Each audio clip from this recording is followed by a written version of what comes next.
Direct News TV. May 8, 2024. Bleak milestone, UN says 3 million forced to flee in Myanmar conflict. The number of people in Myanmar forced from their homes by conflict now exceeds more than 3 million in what the United Nations has described as a bleak milestone for the country.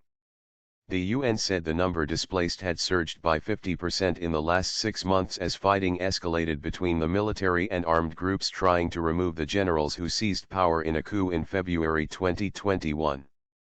Myanmar has this week marked a bleak milestone with more than 3 million civilians now displaced nationwide amid intensifying conflict, the Office of the UN Resident and Humanitarian Coordinator for Myanmar said in a statement on Monday. Myanmar stands at the precipice in 2024 with a deepening humanitarian crisis that has spiraled since the military takeover in February 2021 and the consequent conflicts in many parts of the country, driving record numbers of people to abandon their homes seeking safety.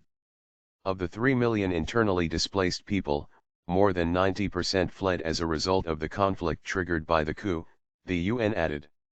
About half of the displaced are in the northwestern regions of Chin, Magway, and Sagaing, with more than 900,000 in the southeast. About 356,000 people live in the western state of Rakhine, where a brutal military crackdown in 2017 prompted more than 750,000 mostly Muslim Rohingya to flee into neighboring Bangladesh. Myanmar was plunged into crisis when Senior General Min Aung Hlaing seized power from the elected government of Aung San Suu Kyi, which led to mass protests that evolved into an armed uprising when the military responded with brutal force. Fighting has intensified since the end of October last year when ethnic armed groups allied with anti-coup fighters launched a major offensive in northern Shan and western Rakhine states, overrunning dozens of military outposts and taking control of several key towns near the border with China.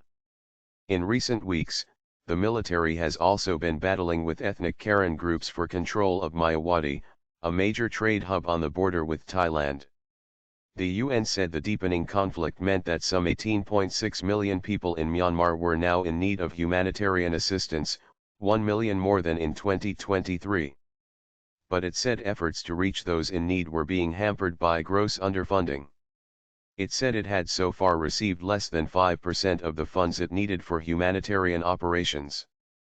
With cyclone season fast approaching, additional resources are needed now to protect the most vulnerable and save lives, the statement said. Last year, UN Human Rights Chief Volker Turk accused the military of preventing life-saving humanitarian aid from reaching people in need by creating a web of legal, bureaucratic, and financial hurdles. The generals, who have been accused of launching air attacks on civilians and burning villages to the ground, have ignored a 5-point peace plan that it agreed to with fellow members of the Association of Southeast Asian Nations, ASEAN, in April 2021, under which it was supposed to end the violence. Nearly 5,000 people have been killed by the military since the coup, according to the Assistance Association for Political Prisoners, which has been tracking the situation. More than 20,000 people are in detention, while Aung San Suu Kyi is serving a combined 27-year sentence after a secret trial in a military court. My name is Kingsley. Please like, share, subscribe and hit that notification bell so you can be the first to be notified whenever we post. You won't regret it.